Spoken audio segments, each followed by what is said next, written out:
What an intro. Welcome back. Right, so today we're doing some ploughing. I'm just near the end of the field here now. Get this finished, and I'm only down the road from home. This was in Barley last year, and it's going back into Barley again. But it's a dairy farm, and they're growing some grain for their own use. They've grown a few more acres this year than they did last year, but I just have the job of ploughing it. They get the guys who are cutting it and crimping it. They come in and set it, and they do all of that. So I'll be a step ahead of them anyway. I'll have it ploughed whenever they come on setting it. At least my job will be done, and I can move on to something else. So final bit of a headline. That's all we've left to do. I'll be fairly glad to be out of here this evening. I'll tell you that for nothing. I'm delighted now that it's not going until tomorrow. That's a big field. Like I'm here with. I was here yesterday. I spent most of yesterday here and a good share of today. But I'm lucky it's just down the road from the yard, so I was able to come and go. There's a couple of people calling up, collecting a few bits and pieces and things like that. But no, I'd be glad to be out of here this evening. I have one bit of a garden to plough in the morning, but then I'll probably be taking the plough off for a couple of days. We'll be back at silage again.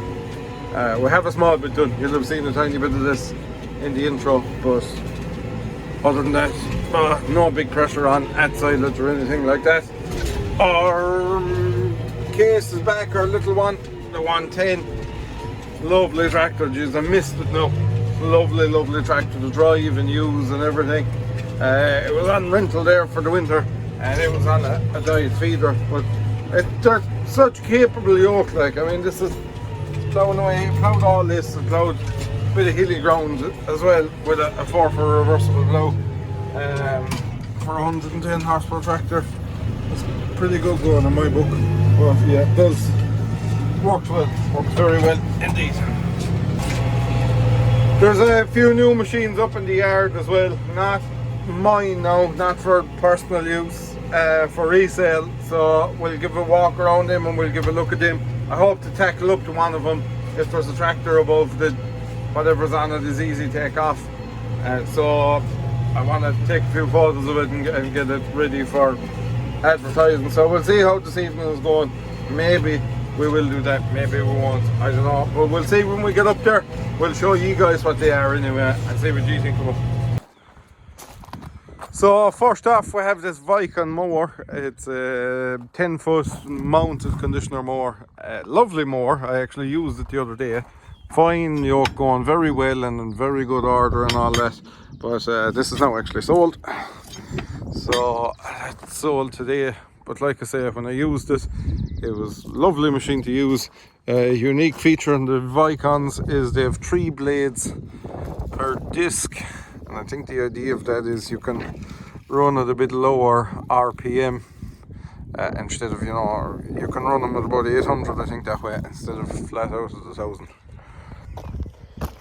This quickie loader also arrived. I'm going to put that on the 6480, I think, for the summer, but I better repaint those bars before I do that, because I don't think they'll be too happy with me running around with a blue loader on a red tractor. A couple of tethers also. This Lily is a lovely machine. There's someone coming to see this in the next few days, I think, but it's a lovely tether. Fresh one, in very good condition. Also a 6-rotor Vicon as well, and this one is actually sold, but again, a lovely straight tether.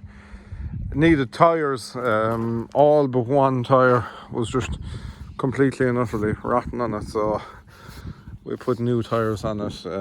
Bar the one, obviously, that was okay, but yeah, they were finished. Like, there's nothing more annoying than them yokes going out with them and they're getting punctured. So I just made the decision that we change them all and save the next person a bit of grief on those.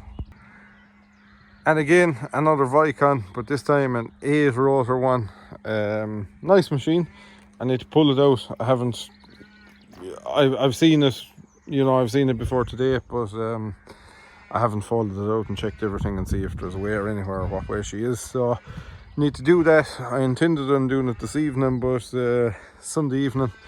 I need to see what Mrs. CVX is planning on doing for the evening. But if there's no plans made, I may well pull this out of here, fold it out, put it running, and see what we have.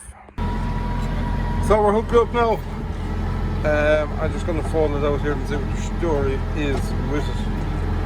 There's 2 spool valves on it, so let's try and figure out what the second one is for. It's a heavy enough machine too. Imagine this one is for the folding. Yeah.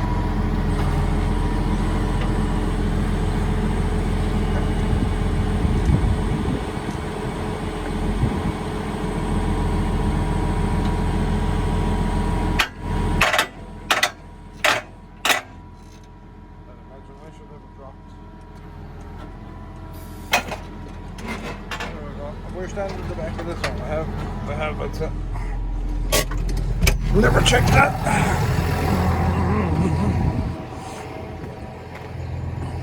Yeah.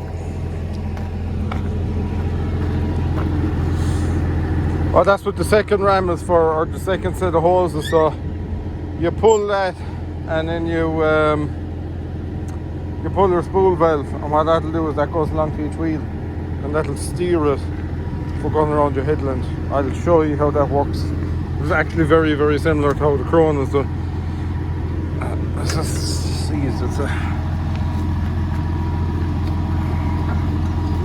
Yeah, I'll get someone to hit this. Fold it out, and the moment of truth. Oh, it's not going to be a moment of truth. What's wrong here now? No PTO on gear. No, there we go. No, that's lovely, isn't it? That's pleasant when you don't hear click and bits start flying everywhere. That is a quiet machine now. Give her a rev up. You nearly walk into it. You hardly hear it. Lovely tether.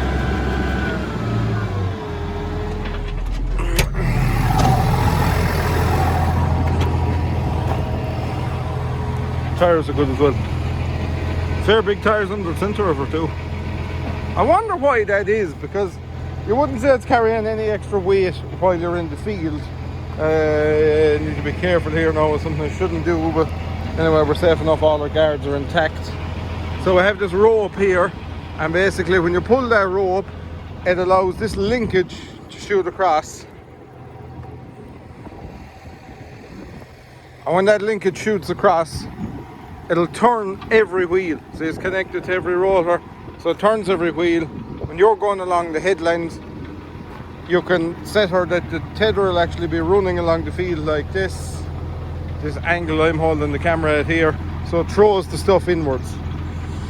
Now you may say these are bent, they're not. That's actually the way they are. They're both facing inwards, but I do need to change that because that got damaged in transport, unfortunately, but that's just a light. We won't get too worried about that. And we had to take this one off, so the bolts are just sitting there because they actually had 2 tethers hooked into each other, so we had to take them off, lift it up, but that one got damaged in transport. But it's not the end of the world. So we'll fold her up. As you see, our 2 outer rotors will come in first. The ram pulls them first. They sit down on little stops. Then there's a little nylon runner that runs along there.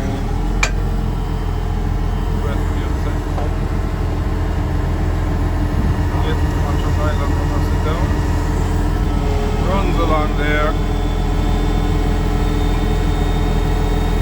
And when she's all the way up, they sit into their 2 slots.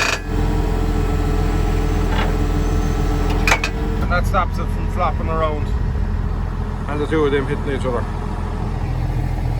So I lift her up now. A couple of final photographs, and I think this is ready for market bar a tail light. and a greasing and see if anything seized in it, but sure, obviously there isn't from what we're just after looking at. I'm going to check one more thing in it now while I think of it. I'm going to see is there much play in the arms of it, because you know you have some distance out there, so let's see if there's any wear that way in it. So out we go again. Check valves on the ram so you don't need any mechanical lock.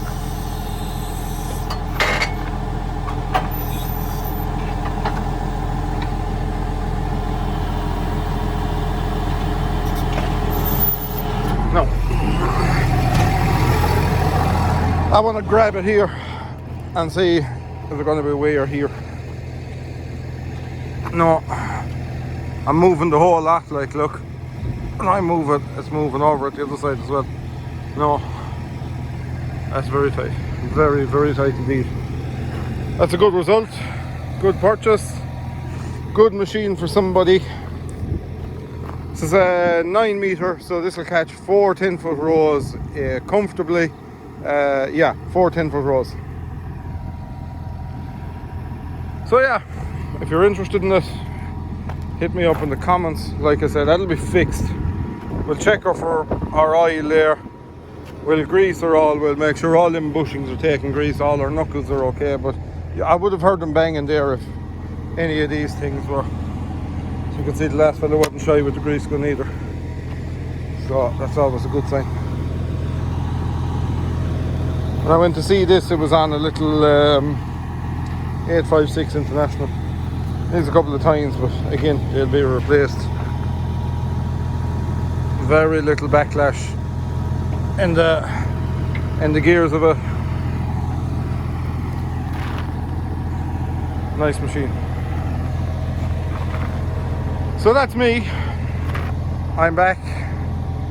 Hopefully we'll get back to one video a week. Thank you very much for tuning in and your support and all the questions and messages while I was absent, to how I was getting on and was everything alright. Much appreciated. Anyone that messaged with that, thank you very much. So yeah, that's that.